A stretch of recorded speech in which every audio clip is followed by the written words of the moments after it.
जीवा online classes में आप सभी का स्वागत है। आज हम कक्षा 9 के गणित के चैप्टर नंबर 1 जिसका नाम है संख्या पद्धति शुरू करने जा रहे हैं। इस चैप्टर में जो सबसे पहली परिभाषा आती है वो आती है प्राकृतिक संख्या। प्राकृतिक संख्या जिसको नेचुरल नंबर बोला जाता है, यानी गिनती की जो समस्त संख्याएं होती हैं, यानी जो हमारे काउंटिंग नंबर होते हैं वो सभी प्राकृतिक संख्या कहलाते हैं। जैसे 1, 2, 3, 4, 5, 6 ... आदि, यानी जितनी भी संख्याएं होती हैं गिनती की सभी प्राकृतिक संख्याएं कहलाती हैं।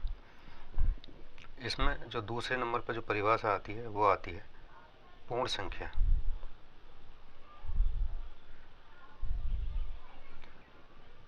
पूर्ण संख्याएं जिनको बोलते हैं होल नंबर्स।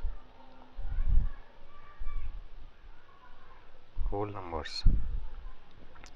यदि हम प्राकृतिक संख्याओं के समूह में जीरो को भी शामिल कर लिया जाए तो जो संख्या प्राप्त होती हैं वह सभी संख्याएं पूर्ण संख्या कहलाती हैं। जैसे 0, 1, 2, 3, 4, 5, 6 ... आदि, ये सभी संख्याएं पूर्ण संख्याएं कहलाती हैं। पूर्ण संख्याओं के संग्रह को हम W से रिप्रेजेंट करते हैं। इसी प्रकार प्राकृतिक संख्याओं के जो संग्रह को N से डिनोट करते हैं। नेक्स्ट जो संख्या आती है वो आती है नंबर 3 पूर्णांक, जिनको इंटीजर्स बोला जाता है।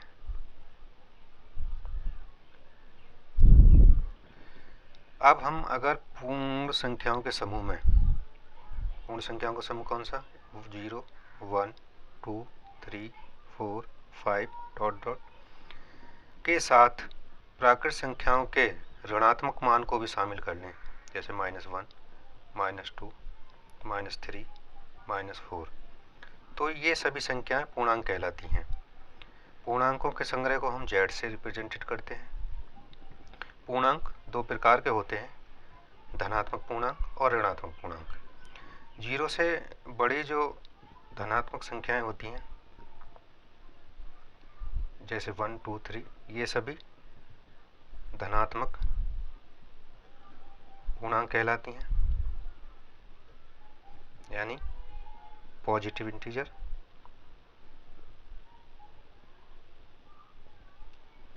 और जो 0 से छोटी संख्याएं जो ऋणात्मक मान होते हैं वो ऋणात्मक पूर्णांक कहलाते हैं।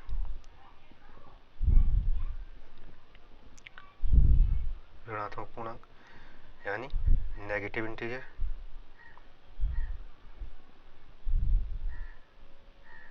Negative integers.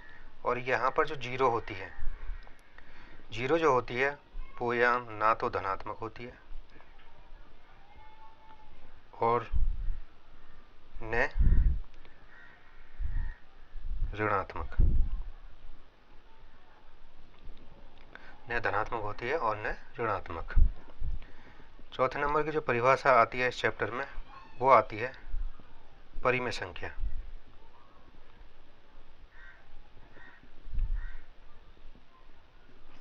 जिसको हम इंग्लिश में रैशनल नंबर बोलते हैं।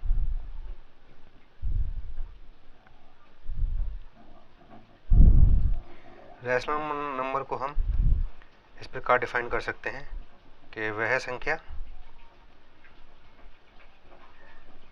जिसको P/Q के रूप में लिखा जा सके, P/Q के रूप में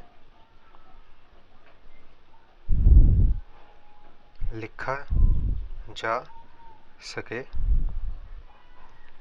जहां Q ≠ 0 हो और P और Q पूर्णांक हो, परिमेय संख्या कहलाती है। जैसे 1/2, 3/5, 7/5, इस तरह की संख्याएं सभी परिमेय संख्या कहलाती हैं। इसमें एक कंडीशन और फॉलो कर सकते हैं कि P और Q का जो HCF है वो 1 आना चाहिए या 1 आता है। यदि हमें किन्हीं दो परिमेय संख्याओं के बीच में अन्य परिमेय संख्या ज्ञात करनी हो तो इसके लिए कुछ नोट लिख लीजिए कि माना A तथा B दो परिमेय संख्याएं हैं, तब इनके बीच में परिमेय संख्या क्या होगी, कैसे ज्ञात करेंगे उसको, यानी दोनों परिमेय संख्याओं को जोड़ेंगे और 2 से भाग कर देंगे।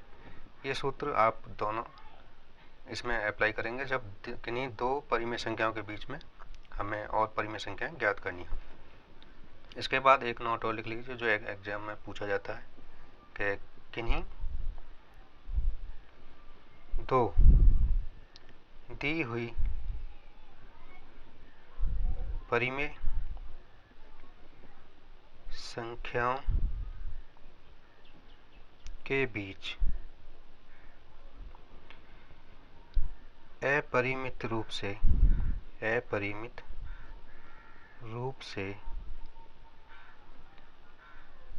अनेक परिमेय संख्याएं होती है। यानी अगर कोई दो परिमेय संख्याएं दी हुई हैं तो उनके बीच में अपरिमित रूप से अनेक परिमेय संख्याएं होती हैं। अब आगे उदाहरण न लेकर सीधे हम प्रश्नावली पर चलते हैं। प्रश्नावली 1.1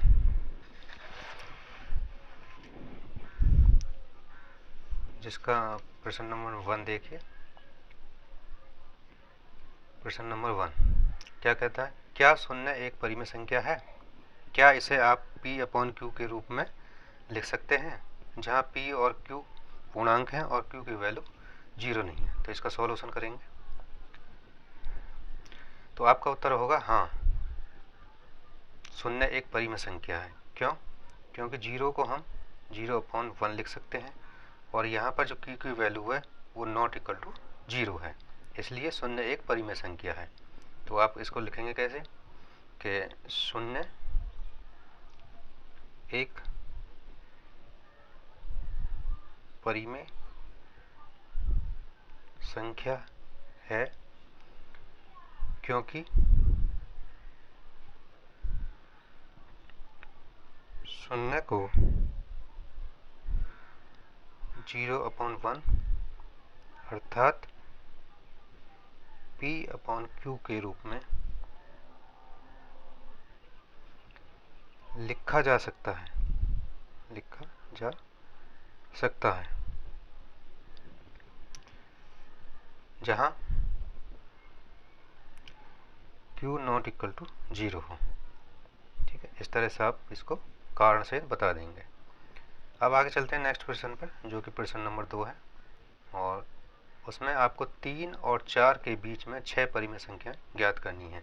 अभी हमने पीछे बताया कि यदि किन्हीं दो परिमेय संख्याओं के बीच में परिमेय संख्या ज्ञात करनी हो तो उसके लिए कैसे सूत्र को अप्लाई करेंगे। तो इसका सॉल्यूशन करते हैं।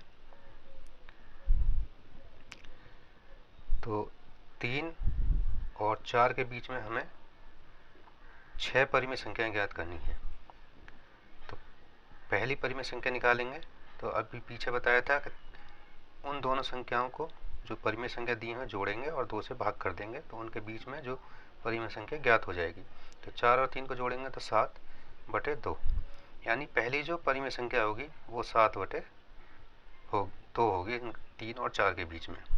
इसी प्रकार दूसरी परिमेय संख्या ज्ञात करेंगे तो 3 और 7/2 के बीच में ज्ञात करेंगे तो 3 + 7/2 से भाग करेंगे इसको। तो सॉल्व करेंगे तो 2 इसका लघुत्तम लेंगे तो 2 × 3 = 6 और ऊपर बचेगा आपका 7/2। जब इसको जोड़ेंगे तो क्या आएगा, 7 6 13, 13/2 बराबर कितना हो जाएगा, 13/4। तो इसके बीच में जो परिमेय संख्या आई है 3 और 7/2 के बीच में, वो आई है 13/4। इसी प्रकार नेक्स्ट परिमेय संख्या निकालेंगे तीसरी। अब निकालेंगे 7/2 और 4 के बीच में, तो 7/2 प्लस 4 के बीच में बटे 2 से भाग करेंगे इसको। अब इसका लघुत्तम लेंगे तो 2, ऊपर बचेगा 7 और 4 दूनी 8/2। तो 7 और 8 15 होते हैं और इसको इसके साथ मल्टीप्लाई करेंगे तो 4 हो जाएगा। इसके बीच में 7/2 और 4 के बीच में आ जाएंगे 15/4। ये तीसरी परिमेय संख्या आ गई। अब आगे चौथी परिमेय संख्या ज्ञात करेंगे। तो अब निकालेंगे 15/4 और प्लस 4 के बीच में बटे भाग करेंगे 2 से। जब इसको सॉल्व करेंगे 4 लघुत्तम लेंगे तो 15 बचेगा इसका, और 4 चौक 16 होते हैं, और बटे 2। जब इसको सॉल्व करेंगे तो 15 और 16 31/4/2।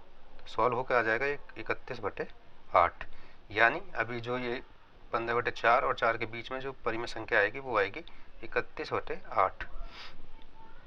इसी प्रकार अब हम पांचवी परिमेय संख्या निकालेंगे, जो कि 3 और प्लस 13/4 के बीच में निकालेंगे बटे 2। तो ये आएगी, इसका इसी तरह से लघुत्तम लेंगे तो कितना आएगा, 4 लघुत्तम आएगा, और 4 तिया 12 प्लस 13 बटे 2। जब इसको सॉल्व करेंगे तो 12 13 25 और 4 दूनी 8। पांचवी परिमेय संख्या ये आ जाएगी। इसी प्रकार जो छठी परिमेय संख्या है वो 13/4 और 7/2 के बीच में निकालेंगे बटे 2। जब इस तरह इसको सॉल्व करेंगे तो ये आ जाएगा, एलसीएम लेंगे इसका 4 13 और 2 7 14 बटे 2। तो सॉल्व करेंगे तो कितना आएगा, 13 और 14 27 और 4 दूनी 8। तो छठी जो परिमेय संख्या है वो आ गई आपकी 27/8। इस प्रकार 3 व 4 के बीच 6 परिमेय संख्या कौन कौन सी आ गई। पहली परिमेय संख्या 7/2, दूसरी 13/4, तीसरी 15/4, चौथी आई 31/8 और उसके बाद 25/8, और जो छठी है वो है 27/8। इस प्रकार 3 और 4 के बीच में हमने 6 परिमेय संख्याएं ज्ञात की हैं। 1 2 3 4 5 6, ये आपका आंसर है। इसको और तरीके से भी निकाला जा सकता है।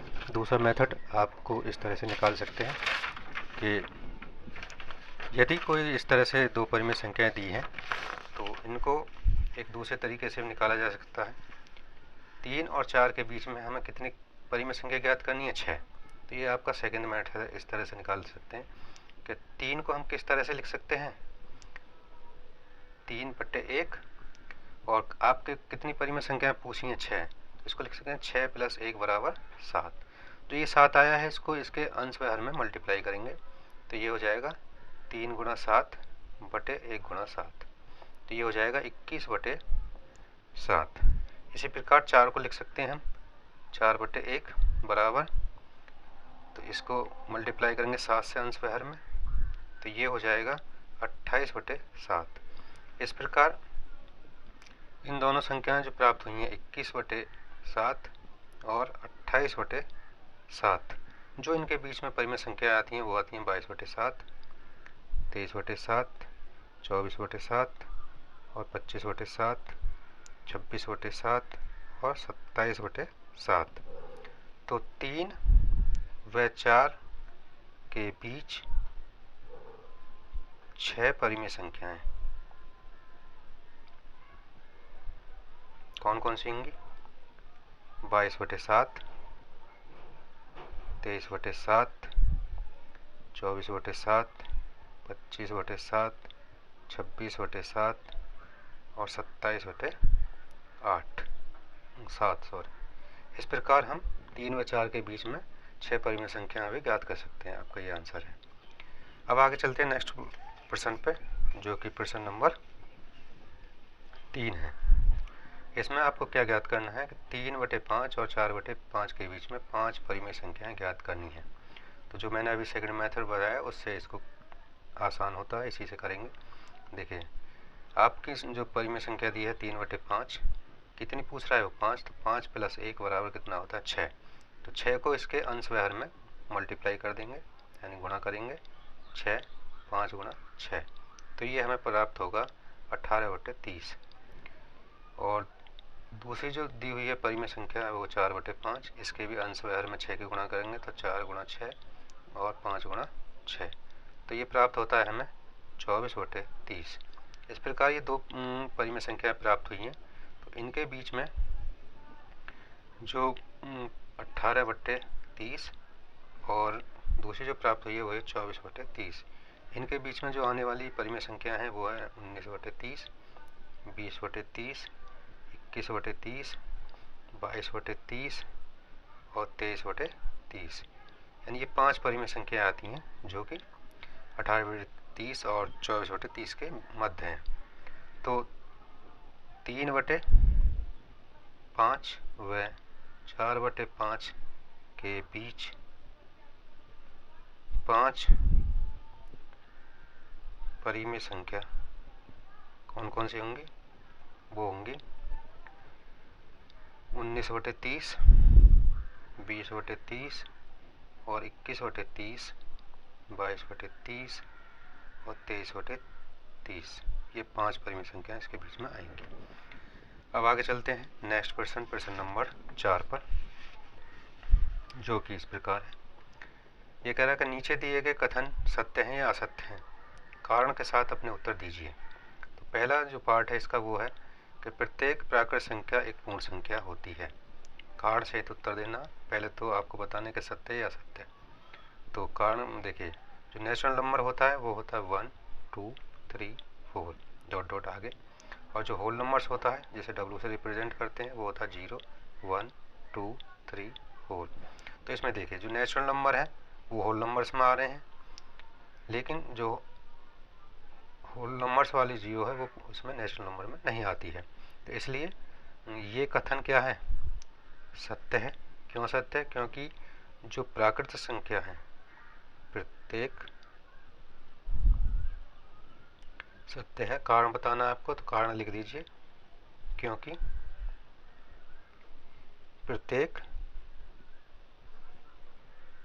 प्राकृतिक संख्या एक पूर्ण संख्या होती है, क्योंकि ये सभी जो प्राकृत संख्याएं हैं वो होल नंबर्स में आते हैं। अब इसका सेकंड पार्ट है जो कि इस प्रकार है। प्रत्येक पूर्णांक एक पूर्ण संख्या होती है। कारण सही उत्तर देना है आपको।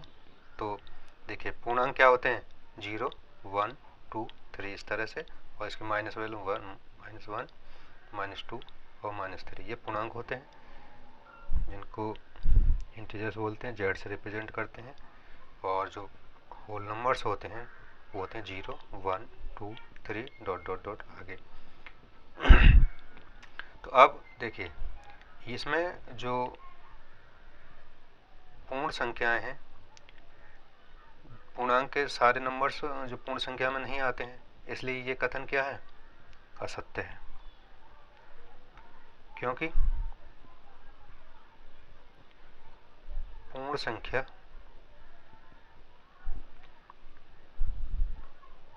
ऋणात्मक नहीं, पूर्ण संख्या है वो ऋणात्मक नहीं होती है, यानी उसका मान जो है वो ऋणात्मक नहीं होता। जैसे -1 और -2 पूर्ण संख्या में नहीं होते हैं, तो ये इसको बिलोंग नहीं करते हैं, किसको? होल नंबर्स को। तो इसलिए ये कथन असत्य है। अब इसका जो लास्ट पार्ट है थर्ड, इसमें कह रहा है कि प्रत्येक परिमेय संख्या एक पूर्ण संख्या होती है। बताइए कि सत्य या असत्य है। तो परिमेय संख्या क्या होती है? P/Q के रूप में। जैसे 1/2, 1/3, और Q यहाँ पर 0 नहीं होता है। लेकिन पूर्ण संख्या क्या होती है? वो 0, 1, 2 इस तरह से होती है। तो ये कह रहे हैं मतलब प्रत्येक परिमेय संख्या एक पूर्ण संख्या होती है, तो परिमेय संख्या पूर्ण संख्या हो सकती है? नहीं हो सकती। तो ये भी कथन आपका असत्य है। क्योंकि कारण बताना आपको, क्योंकि एक पूर्ण संख्या P/Q के रूप में नहीं लिखी जा सकती है, इसलिए ये असत्य है। तो ये लेसन नहीं समाप्त हुआ, आगे कंटिन्यू रखेंगे, अगले पार्ट में आगे कंटिन्यू रखेंगे इसको। तो thank you for watching video. मेरे वीडियो आपको कैसी लगी कमेंट सेक्शन में ज़रूर बताएं, और मेरे चैनल को सब्सक्राइब और लाइक करें ताकि मुझे मोटिवेशन मिल सके। Thank you.